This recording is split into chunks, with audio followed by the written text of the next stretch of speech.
The second day of Shell opened with the promise of rain. Tom lay watching the storm front roll in over the ocean, while whitecaps broke over the beach.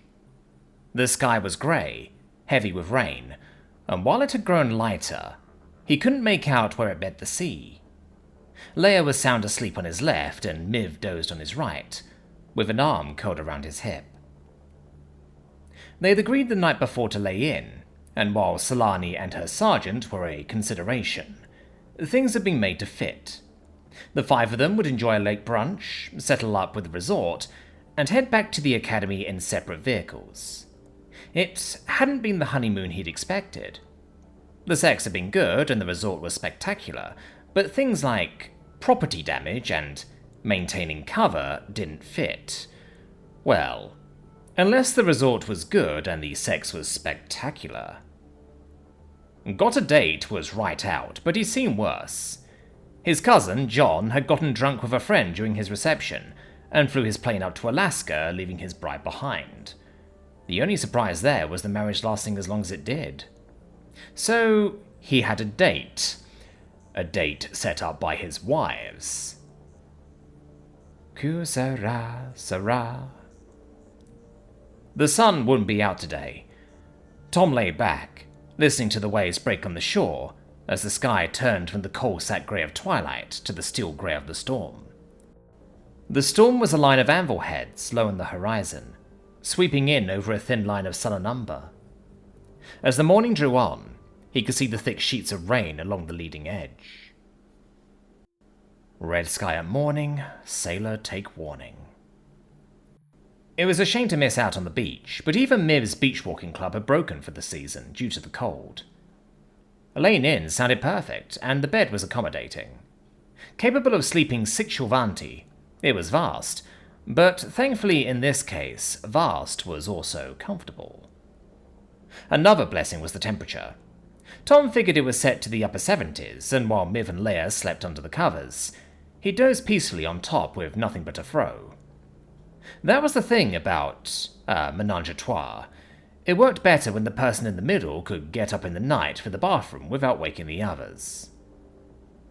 Ménage à trois? What did that make it? A foursome? Un, deux, trois. Ménage à quatre? Cat? An image of Zenchiki's mother flashed through his mind. Okay, so I'm her daughter's hakakt, sort of an adopted parent. Thank God there weren't any extra strings attached to that one. Hey girls, adopting my would-be killer was one thing. Got to sleep with her mother would have to strain even Shulvanti's sensibilities. Wouldn't it? Probably. Thankfully, he didn't have to find out. Solani, though, at 7'5", she was a whole lot of woman. Who would sleep next to him if it was free? Did they rotate out? Was that something Shulvanti Wise decided amongst themselves, or something he had some control over? Free women had to be a limit. The idea of a separate bedroom had never appealed to him, but at the moment he could see the sense. Either that, or a bed with an escape hatch. It was threatening to storm like it meant it, and Tom watched the sheets of rain out towards the horizon. It didn't matter. It wasn't yet 9, and no one should have problems on a day like today. As he lay in bed, he tried to convince himself it was true. No one's going to believe I haven't taken a side in this. I took out an assassin for Kalira, taken rewards from Prince Adam, right down to the room in this resort. Hell, I've literally made the bed I'm laying in, so I'm in this up to my neck. Maybe it was hindsight, but in all the time since the attempt on her life, he hadn't thought about it that way. Not that he regretted it then, he still didn't now. Maybe it would have been different if he didn't like Kalira so much, but Kalira or Malondi, he still adored her. No going back now, and you wouldn't if you could. The Empress is due home, though. Time out and back, plus time hunting around for something she can call a recovery. People aren't saying it, but everyone's betting no more than a few more weeks till she's back, which means anyone with an agenda will be making their move. That was the point of this whole shebang with the painters. Sure, they deserved it, but it was also perfect timing. He watched as the curtains of rain swept closer. The deluge hadn't reached the breach just yet, and he savoured the irony. There was still some calm before the storm.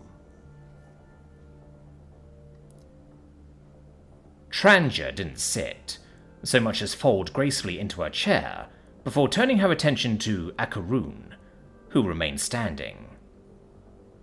She examined his posture before letting her gaze slide critically down his person. His boots were well polished, his black pants cut appropriately, tucked in just below the knee. He selected a belt of matching black, fastening it at his left hip, with a silver buckle just along the split in his white tunic. It was acceptably free of blemish and well pressed, and she considered his hair, which was acceptably coiffed for a male. His eyes looked tired. It was perhaps a trifle unfair, but a cliff singer needed to look their best at all times. Always on display, it was a lifetime commitment. Akarun looked tired. At this time of the morning, that meant he was stressed, possibly not sleeping. As well he might. Akarun had given his best, but there was no denying his wild streak. He was passionate, but his enthusiasm hindered more than helped. Perhaps it was simply his nature as a male, but she'd always felt it was unkind. His selection as an initiate for her enclave was a situation she'd bitterly resented, and in her weaker moments she had been unkind to him. As far as he had come, he'd never lost the unruly streak in his character. His passion for music was undeniable, but preserving their cultural heritage was another matter. Always, the boy was looking to the horizons, experimenting instead of perfecting. Something called to his unruly nature, but while he loved the music, what called him was not the song of the cove. Of the 12 initiates in her care, only one would take her name. The competition was exacting, and the last affair would do it by degrees only a mistress of the art would appreciate. But it was time to stop indulging the boy. If she'd wavered during his tour, his recital of a non-approved piece settled the matter. Or would have. She'd been ready to make the necessary calls when this invitation arrived. A command performance was an honor to her enclave, but the nature of it... No matter. It was only further proof. Akarun had been invited to perform human music. It was an affront to the art that could, perhaps, still be rendered into an admirable achievement for her enclave, and for him, a matter for pride in his future life. Matters had to be sorted. At least she hadn't yet committed to a course of action. If he surprised her, well, there were options. Akarun, I have reviewed this. She could not bring herself to dignify it as music. This material. You stand in the shadow of generations, and the reputation of your enclave. You have 1 week to learn it to my expectations.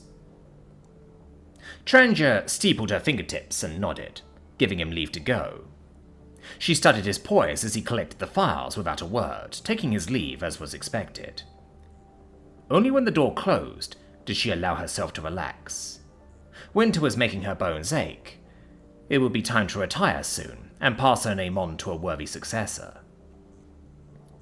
With each passing year, it became harder to pry open the desk drawer. The ancient lacquered wood squealed in protest as she retrieved the urgent epistle sent with utmost haste, the couriers delivered to the Institute last week. Mistress Tranja, the illustrious, 413th Keeper of Songs and appointed tutor of our son, Akarun Dorskulo, we beseech your merciful assistance in an hour of dire need. Breaking the news to the poor boy would be difficult. Better to treat this as an incentive to finally begin the pruning process. Closing her eyes, she rubbed them delicately, already weary of the day. Human music. Ensconced in the amber court of the Grand Imperial Palace, Desi looked around warily before spreading her arms, and pointedly looking herself over. Is all this needed? I'm baking in this thing. You offered. Malondi was now fully returned to her persona as Kalira. Almost. Her outfit was resplendent in gold and purple, and she practically blended in against the amber panels. Yet, fine as it was, it remained somewhat less so than Deshin's. "If you didn't mean it, it's too late now." "I meant it. I just don't understand." Desi tugged at the puffed sleeve of her left arm. "This is just a bit much, don't you think?" "It's the court." Kalira slid a hand behind an ornate pillar, feeling about before she was rewarded with a click. "When my sister Kalandri was killed, everything set in motion, but stopped just as soon as they left. There are plenty of senior nobles still here, and the imperial structure is all in place and running." "Ah, that's blunt, but I get it," Desi said. Standing behind her, Desi ran an eye over Lamana Duvari as she scanned the courtyard warily. "So nobody's tested the loyalty of the court yet? All the nobles that are still important, but weren't important enough to be invited along?" "All were too important to take, but yes.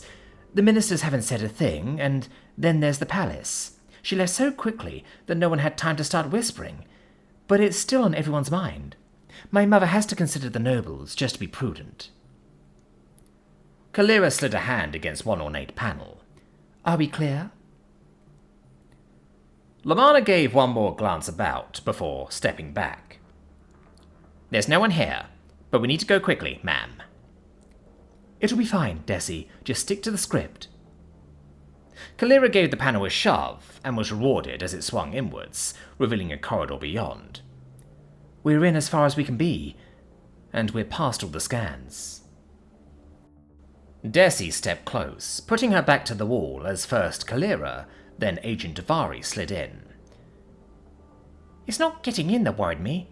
What about getting out?" "It's marginally easier." Davari paused to examine her doubtfully. "They don't check the trash going out." Deshin flushed purple with anger, but Davari's glance remained appraising, right up to the moment the panel slid shut, leaving her alone. Ugh! Deshin glared at the blank expanse of wall and huffed, pondering Davari's expression. It had been a test, not an insult. She huffed again, but she did feel better. The court was still empty, save for herself and rows of fruit trees basking in the morning light. "I can do this." There wasn't much left to do except wait. "I can do this." She wasn't kept waiting for long. Tavi bent low and swept an arm back, performing her bow with an elegant flourish. With her Imperial Royal Highness due back in the next few weeks, there was so much to be done. Diligence would surely be rewarded for those who'd managed in the court's absence. However, there still left the resident members of the royal family. Such as they were. Princess Indara and her family were closeted away, though one heard such dreadful rumours. While she kept up regular appearances, one could see the strain. Of course, she must be distressed over Princess Satora's death, but some things needed to be dealt with. The paperwork was at risk of becoming simply untenable. She was a favourite of the Empress, yet it was whispered she was positively enfraud by her husband. Indara's wives? Well, they'd all but vanished. Now Her Royal Highness was apt to depart meetings as soon as possible, hardly speaking to functionaries at all. Whispers had begun that Prince Adam had them all closeted away at his own personal... sexual... Tavi paused and adjusted her collar. The amber courtyard was just at hand, and one couldn't be seen hyperventilating. A pair of guards threatened to file inside, but she waved them off, flapping at them angrily. What was an assistant vizier possibly to do with such people trailing along at her heels? This was twice Kalira had returned to the Imperial Palace since the court left, and this time, she see to her needs personally. Sweeping in through the golden doors of the courtyard, she surveyed the grove of shade trees basking under the roof of the vast greenhouse. The amber courtyard was little frequented, because it was so terribly warm, of course, but what matter? Closing the doors with a grand flourish, she turned and spied the young lady just beyond. Tavi kept her eyes cast downward and approached an acceptable distance, taking in the elegant young woman. "Your Majesty, "I am Assistant Vizier Tava," she drawled out majestically, reveling in the opportunity. "A private audience." "How may I be of assistance to you, Your Royal Highness?" Who knew? If things went well, soon she might no longer be an assistant vizier. "Your Majesty, I am Assistant Vizier Tava." The woman standing a few paces from Desi bent low in a jerky double bow, interrupted as one arm swept outward. "How may I be of assistance to you, Your Royal Highness?" You have got to be kidding me. The woman was so over the top that it beggared belief. Alright, she's seen a little bowing and scraping, clearing the first 2 rings of security into the palace proper. Part of her mind was still screaming about that, but she stuffed it down tight and swallowed. The security had been handled by Agent Davari, while she'd been hidden away. Now, she and Mel, Kalira, were gone, leaving her dressed in all this frippery to deal with. Oh my goodness, what was her name again? The woman held the pose, but looked dangerously off balance. At least they weren't outside. Her coat was festooned with silver tassels, and she probably had been carried off like a puffball in a stiff breeze. I fooled everyone for over a year. Desi became uncomfortably aware of the moment dragging on. The woman before her was edging her gaze up hesitantly, with a sound that might charitably pass for a cough. I can do this. Rise, she said promptly. No sooner said than done, the woman shakily ratcheted upward and recovered her composure. I didn't catch your name. Desi sighed expansively to cover herself. She'd almost apologized. Did a princess apologize for anything? It's so long since I've been here, and I was caught up in fond memories. Of course, Your Highness. With a knowing smile, the woman actually genuflected. Desi blinked at the effect, which reminded her of tossing an overstuffed pillow. I am Assistant Vizier Tava, and I certainly understand. It's so delightfully verdant here. Verdant? I'm sweating like a Taurox in a sauna. Deeps, she is too. No wonder no one comes in this palace.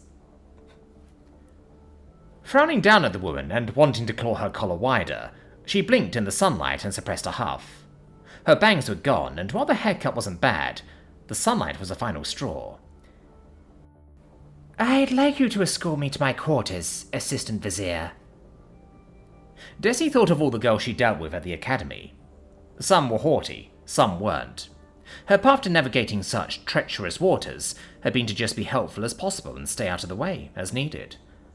What would a princess do? I'm not treading on my reputation. I'm on hers, and a princess that looked indecisive or weak in front of her subordinates was fostering a reputation for weakness. Kalira's nice, but she can't afford that right now. Or probably ever. The woman rose, but was looking about uncertainly. I have no time to spare. Right now. The monitor inside the corridor was old, but functional. Lamarna canted her head to one side as she watched the episode unfold over Princess Kalira's shoulder. In the privacy of her thoughts, she thought very little of this plan, when every departure from the academy grounds was a risk.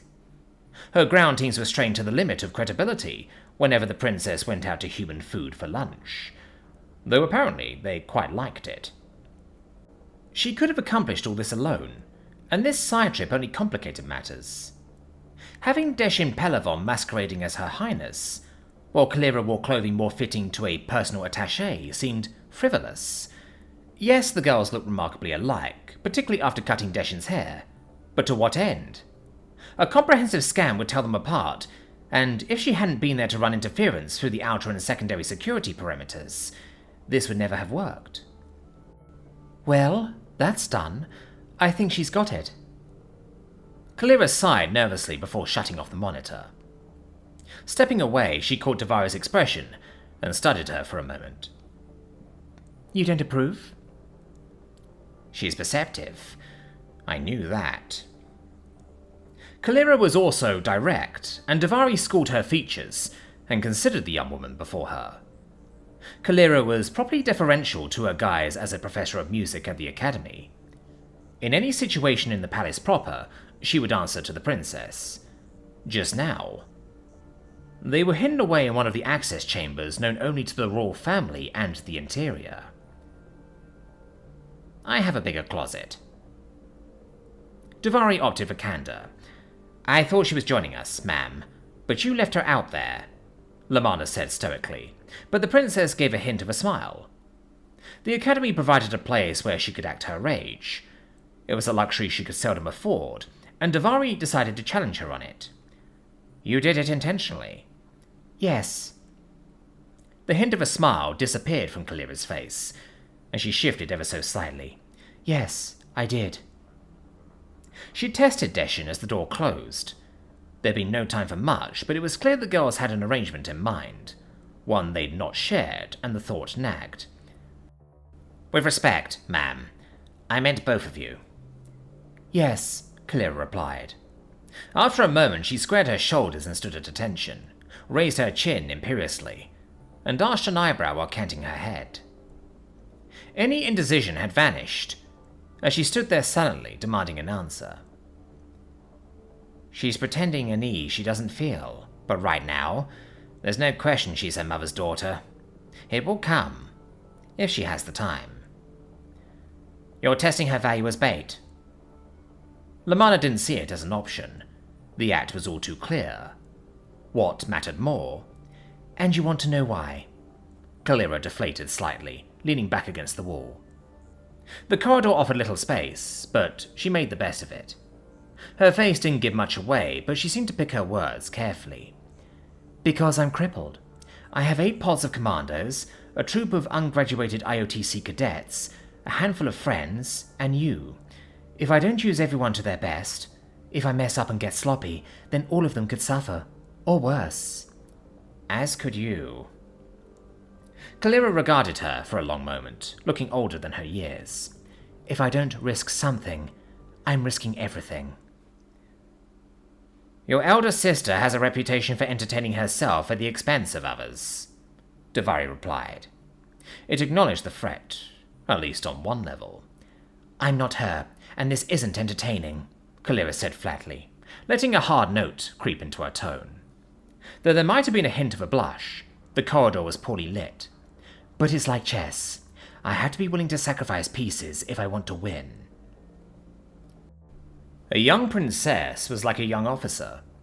Just because they gave an order didn't mean they had the loyalty to ensure it was carried out. Not in times like these. And if it wasn't, that could start down a very bad chain of events. Deshin Palavon had gone into this plan willingly. That had merit. The particulars could wait for later. What mattered was that Princess Kalira Tessu was ready to sacrifice the lives of others, even her dearest friends, to win. Lamanna felt better than she had in weeks. It wasn't a proper protocol to call a princess Your Royal Highness more than once. Unless something was going seriously wrong, ma'am was considered to be the proper decorum. Your Royal Highness, are you absolutely certain about this? Things had been simpler back at the academy. Wandering together through the hidden passages, Davari felt a growing agitation. Kalira, on her home ground, was proving willful, and the twists and turns beneath the central palace were growing progressively more irksome. Mustering her reserves of restraint, she tried a different tactic. If we don't make for your quarters, your friend may be in jeopardy. Kalira hesitated at that, pausing at an intersection. I know, but we're almost there. Ma'am, these corridors are... Davari struggled to contain her growing distress, feeling another pang of irritation at her charge. Navigating the interior labyrinth had meant cramped confines, convoluted changes in course, and in more than a few instances physically crawling over rooms. She settled on a word. Unconventional. But they're very well marked. We're nowhere near your quarters. We aren't going there yet. Kalira came to a ladder dropping through a well into the inky blackness below. We're going there. Mustering her self-control for the umpteenth time, Lamanna Devai reminded herself of her position, her duty, and that strangling Princess Kalira in the dark would not be a good career move. She looked at the sensor identifying their position, then read it again before looking back to Her Majesty. Your Royal Highness, you... Must be joking? Must be kidding? No, perhaps you must be out of your mind. All of them sounded perfectly reasonable at this point. Why here, of all places? Kalira shouldn't even be aware of this facility. You shouldn't be here. You shouldn't even know about this facility, and access will be recorded. I must point out that if your ruse is to succeed, you can't be recorded in 2 places at once. For a moment, the press of the walls and ceiling overhead was forgotten as she stilled herself. Are you sure this is wise? Your friend is plain at being you. The consequences if she's found out will be dire. Her name is Deshin, and I know Agent Davari. Kalira usually looked at her whenever she spoke. She wasn't now, and Davari wondered if she was reconsidering. The girl shook her head slightly, staring down into the well for some trace of light beyond. I've grown up here. I've seen it working every day of my life. Is my experience worse than anyone else's? So, yes, I do know what's down there, and that's where I'm going. Princess Kalira Tezu of the Shilvanti Empire grasped the ledge and swung onto the ladder before looking back. Are you coming or not? The pit was unlit. The well was tight. Lamanna Devai was no coward. She focused on her duty. It was all she knew, and it didn't fail her in that moment. As you say, ma'am. Reaching out over the precipice, she grabbed a rung and swung across. The Imperial Archives waited, below in the darkness. Davari cautiously sighed in relief on reaching the bottom. The walls had felt like they were closing in as the meager light from the corridor receded. Every instinct screamed at her to get out, but she pressed on doggedly, one rung at a time, ignoring the pounding of her heart. The sound of ragged breathing filled her world in the tight space, and she forced herself from one measured breath to the next. When the end came, it felt like she'd been climbing forever. She glanced up. The faint illumination lay perhaps 50 feet overhead, and she closed her eyes to steady herself. When the light rose about her, she gripped the rung tighter for an imperceptible moment, and forced herself to stand up straight, let go, and turn around. Kalira had the decency to be leaning against the wall, looking ill. The ragged breath filling the room was hers. While Davari was still ready to scream, it made her feel better. Her first steps were unsteady as she crossed over, and she found herself leaning on the wall beside her with less dignity than she liked. Fortunately, Kalira seemed in no shape to notice, and together they leaned against the wall. In the end, it was Kalira that broke the silence, if only by moments. The room was barren except for a terminal. It doesn't look like much. You've never been here before? Davari knew her nerves were badly frayed, and kept the incredulity out of her voice by the barest of margins. Ma'am? I knew a remote terminal into the archive was hidden away here, but I never had the nerve to come down the ladder. I never needed to. Kalira took Davari's hand and pulled herself up. You don't seem surprised. That you knew, or I did? Does it matter? There are rumors about the catacombs. We're told about them once we gain more of clearance, but hearing and seeing are 2 different things. She looked about the blank expanse of the room. Goddess be praised, it was reassuringly large. And now the light had risen. She felt herself steadying. It's not like we're allowed to prowl around, but the exposure we get, well, they go on for miles. There were rumors of hidden chambers all through them.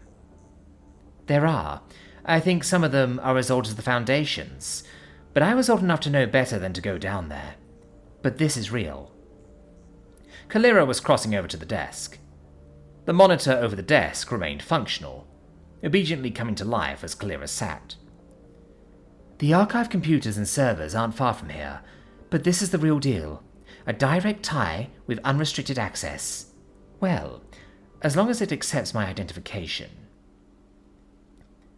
Ma'am, I have to caution you again.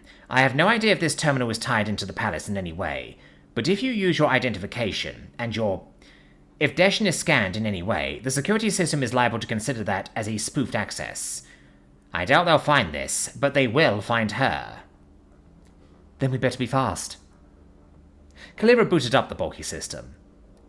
While long outmodded, Shulvanti design was dependable, and within moments the security prompt came up. Voice print Kalira Tazu, 180 Parquet 0. Authenticate.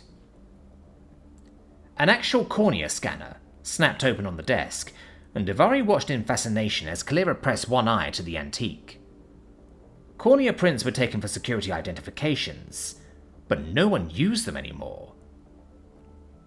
Devari had a second shock when the desk Omni actually spoke. Kalira Tazu. Voice print acknowledged. The frown stole over Devari's features even as she watched. AI software was strictly curtailed. It was one of the many prescriptions the interior kept an eye on. What she saw before her was primitive, but still, she knew her own tools. But how long could a member of the royal family go without being seen? Long enough to conduct lengthy research unaided?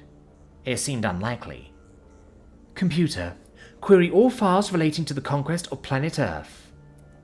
8,675,309 files found. Devari's eyes widened.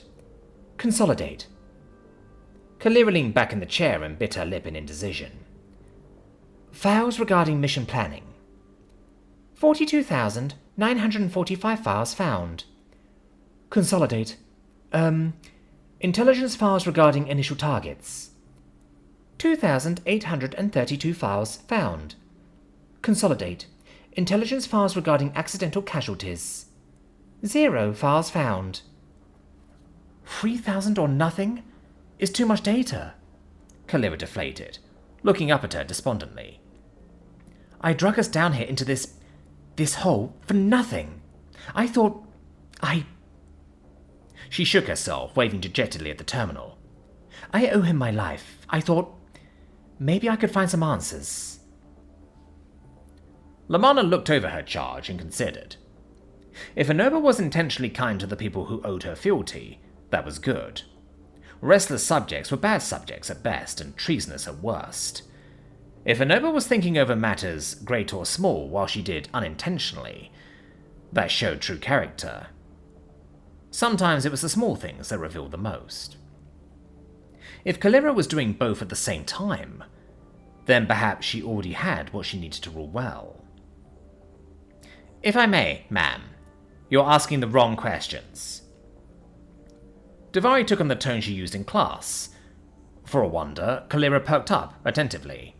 Repeat after me. Consolidate. Executive summary.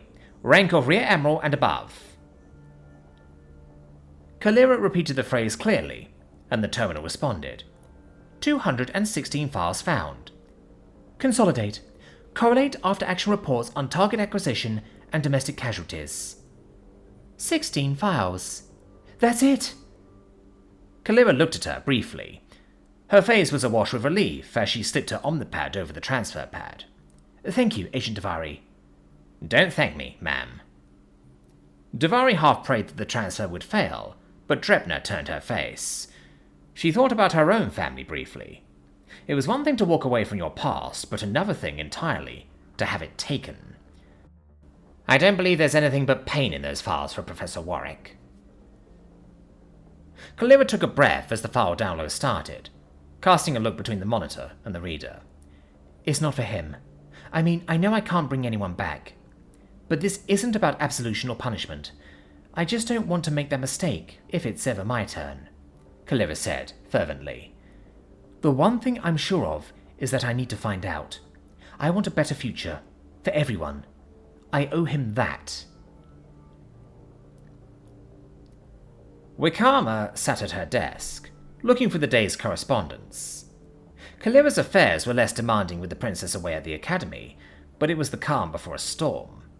In a few more years she would be an adult, with all the social demands her position required. Goddess willing, I never thought to see times like these. Calera had been entrusted to her, and she had every intention of seeing her to adulthood. The day would come when she turned over her duties to someone younger, who would see to schedules and agendas, instead of helping raise Calera into the woman she was becoming. But that day wasn't here yet. She drew a deep breath and stretched, arching her neck in respite. It was too early to need a break. No matter how comfortable the chair was, her rage was starting to... The alert on her desk omni caught her attention, and she frowned, pulling it up. That's strange. Calera didn't tell me she was coming. Wait, what? There were two alerts. One's from just up the hall, while another showed Calera's ID accessing the archives. That wasn't possible. Someone's up to mischief. We'll just see about that. Calling Calera came to mind, but if an intruder was coming, there wasn't time. Wicama rose from her desk, grabbed her shawl, and stepped out of her office. As she walked to the front of the chambers, her mind raced over the options of what could be happening. One assassination attempt was enough for a lifetime. She arrived in the outer foyer just in time to hear voices. The familiar weight of her service pistol was comforting, as she held it under the shawl. Deshin took no comfort in Tavi's company. The woman wasn't just obsequious. Between the constant scraping and ridiculous accent, making her walk ahead seemed only marginally more bearable. The thought of Tavi yapping at her heels without an occasional pause to watch where she was going seemed intolerable. This can't be normal. No one would get anything done. Just my luck to get settled with. Perhaps your Royal Highness would care for some warm cauldron. It would only take moments and... No, I don't want any warm cauldron. Do I look 4 years old to you? Well, No, I don't want any warm cauldron. I don't want any Bramwin tea either. Hubert? Don't you Hubert me? I don't want any breakfast or an early luncheon. I appreciate one offer, but 10? Goddess, how can you think you're being helpful grovelling like that? She threw her hands up, searching the vast chamber for anything that looked like a quick exit. What I want, and all I want, is for you to bring me to my chambers. Is that so very hard, you insufferable lickspittle? Hubert? Deshin rolled her eyes and prayed to the goddess for strength. Any goddess at all. Hubert, seriously, what is it now? Hubert, you are in your quarters. Tavi blinked at her owlishly, as if uncertain what to say. Don't you recognize your vestibule? Deshin, what the fuck is that voice? Deshin paused to look around. The walls of the room were white, though it was difficult to tell beneath the layers of intricate tracework and fluting. Rich tapestries hung beside every arched egress, and cleverly wrought marble accents were everywhere. The few chairs and tables shone with the reflection of well-polished woods. It beggared belief, like something out of a fairy tale. It didn't hurt that the vestibule was the size of a garage. She sniffed, drew herself up, and nodded once. There! You see just how upset you've made me? Tavi backed up as if she'd been slapped. Hubert, Tavi! Deshin looked over as a tall woman swept into the room. While elderly, her eyes were bright and sharp as they focused on the vizier. How many times have I warned you to keep your oily backside away? You are being annoying, Tavi. Now leave. Shoo! Desi gulped despite herself, but watched as Tavi scuttled out of the room at speed. It was impressive seeing the vizier go backward, giving the impression of a film in rewind. As the door closed, she turned to study the elegant woman who'd come to her rescue. She was tall and unbent by the years. Her long dark hair was running to grey. Dressed in robes of scarlet and purple, trimmed discreetly with gold, she was an imposing figure, and Deshin wondered just what she'd gotten herself into, particularly when she drew the pistol out from under her shawl. Well, that's dealt with. She smiled in a cunning sort of way that made Deshin think of her new grandmother's. Now, won't you tell me just who you are, dear, before I blow your head off?" Lamanna stepped into the room and breathed in relief at the sudden wealth of space around her. As the panel closed soundlessly, she realized she had lost all count of the prayer she'd given in the last 2 hours. "Trebner forgive me, but I have to say one to Drathal just now." She gave the goddess silent thanks, as part of her considered their length. If her prayers were short, they made up for it in fervent... There was no time for contemplation, as Kalira was already rushing into the other room. Hearing voices ahead, she set aside prayer to catch up, as the princess dashed towards the passage. "Wicama!"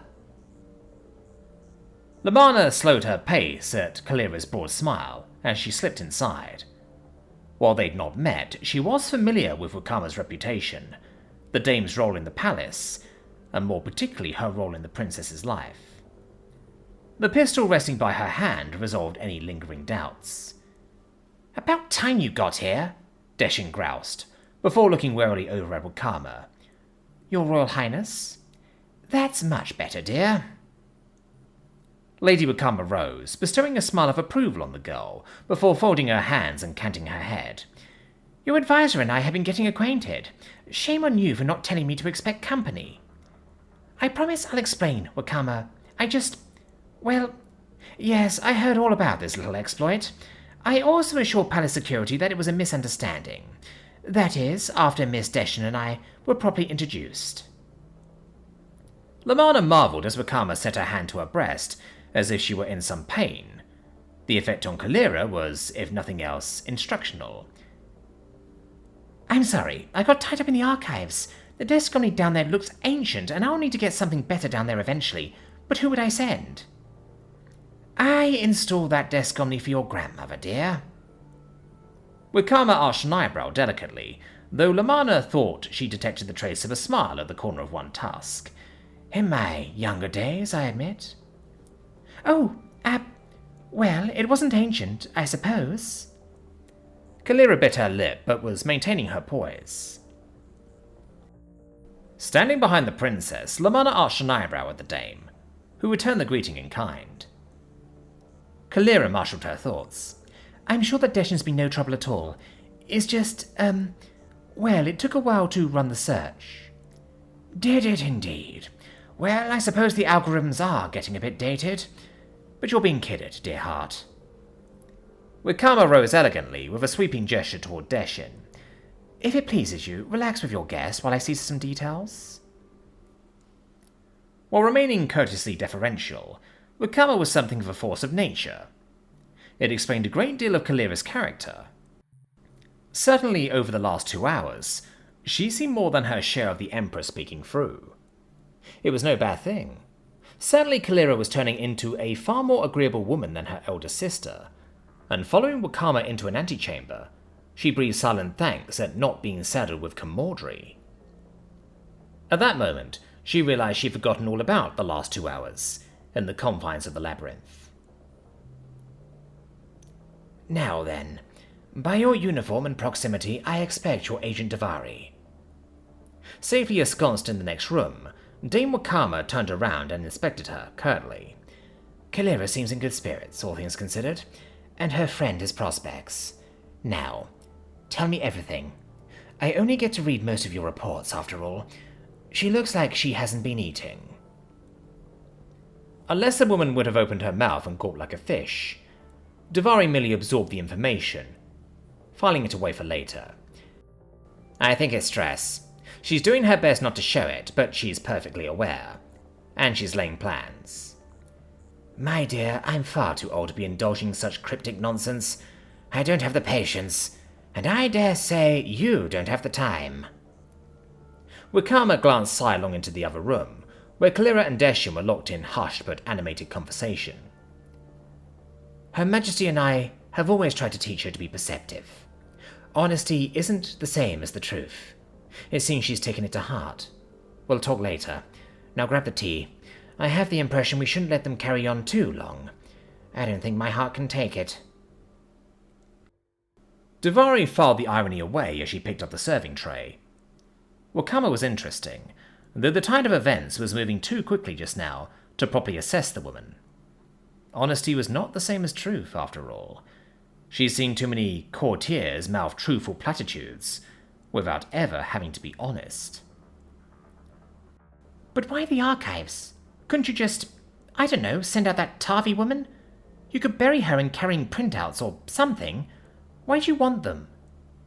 Because I'm curious, and because I owe Professor Warwick. I want to see if something's there. Something like what, ma'am? Deschan amended her tone as they stepped into the room. What do you think you're going to find? Whoever targeted his home? You can't tell him that. He's happy. Why open old wounds? I promise I won't, Desi. I never hurt him like that. Kalira reached out and took her friend's hand. But this is like our war game. The one thing I'm sure of is that I need to find out for myself, because I want a better future. For everyone.